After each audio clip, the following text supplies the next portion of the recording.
अस्सलाम वालेकुम दोस्तों, मैं हूं बाबर सियाल।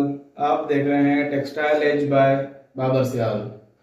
आज हम बात करेंगे टेक्सटाइल इंडस्ट्री के बहुत ही important topic, types of textile fibres, specially natural fibres और उनके एग्जांपल्स देखेंगे इस वीडियो में। अगर आप टेक्सटाइल स्टूडेंट हैं तो या फिर फैशन या गारमेंट फील्ड में काम करते हैं तो ये वीडियो आपके लिए बहुत ज़्यादा इंफॉर्मेटिव होने वाली है। तो चलिए शुरू करते हैं।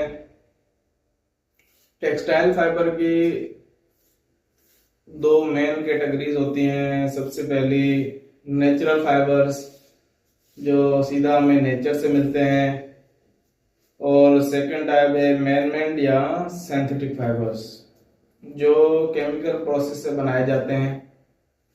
आज का फोकस हम सिर्फ नेचुरल फाइबर्स पे रखेंगे कि नेचुरल फाइबर्स क्या होते हैं।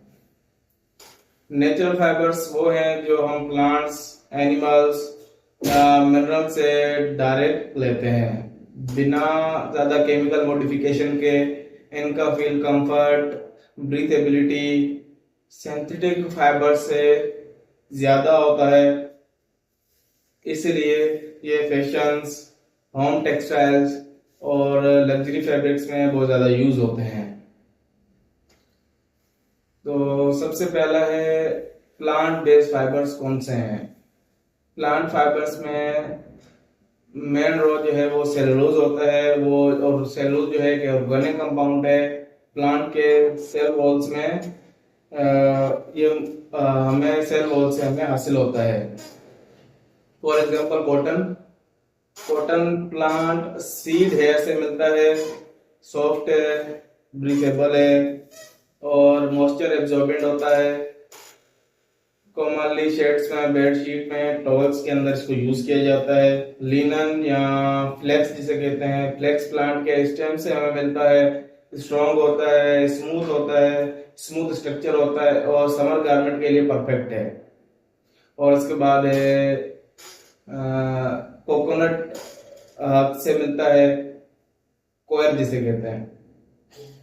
इसका रो टेक्सचर मैट्स और रॉब्स बनाने में उसका यूज होता है। और अगला है प्लांट से जो हमें मिलता है, जूट है। जूट प्लांट के स्टेम से स्ट्रॉन्ग और कोर्सर फाइबर जो बैग्स में यूज होता है, रॉब्स में यूज होता है। और इसके बाद है हेम्प फाइबर। हेम्प प्लांट से ड्यूरेबल और इको फ्रेंडली फाइबर रॉब्स के लिए और इको फैब्रिक के काम आता है। और नंबर सेकंड हम देखेंगे एनिमल बेस्ड फाइबर्स कौन से हैं। एनिमल फाइबर्स के अंदर आता है, उनका जो मेन रॉ मटेरियल होता है प्रोटीन होता है, जैसे केराटिन या fibroin. For example wool sheep से मिलता है।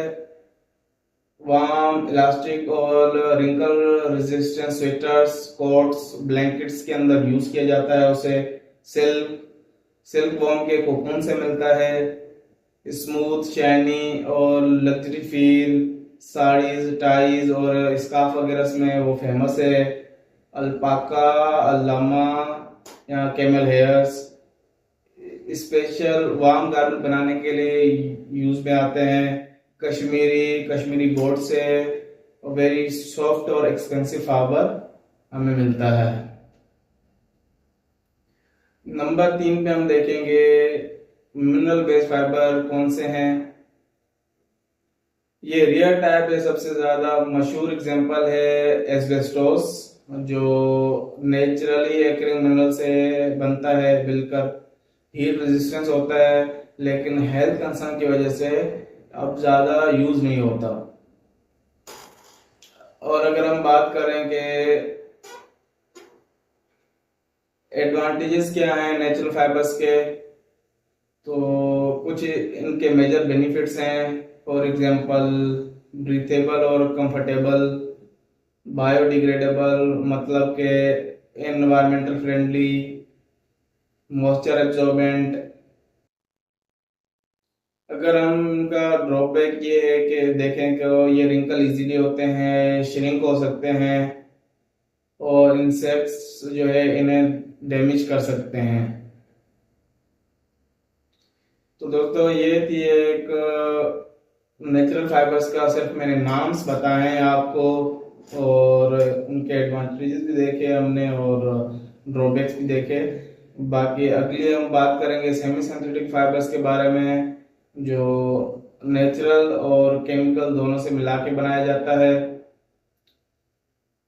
बाकी इन एक एक फाइबर्स को हम बहुत ज्यादा डिटेल से पढ़ेंगे, इनकी बहुत सारी चीजें हम देखेंगे आने वाली वीडियोस में, जिसपे हम एक सिंगल वीडियो एक एक फाइबर के ऊपर बनाएंगे और उसकी पूरी डिटेल देखेंगे। ये थी आज की वीडियो, उम्मीद है आपको अच्छी लगी होगी, इंफॉर्मेटिव लगी होगी। अगर इंफॉर्मेटिव लगी है तो लाइक करें, ज़रूर सब्सक्राइब करें चैनल को। मिलते हैं नेक्स्ट वीडियो में, तब तक अपना ख्याल रखें। अल्लाह हाफिज़।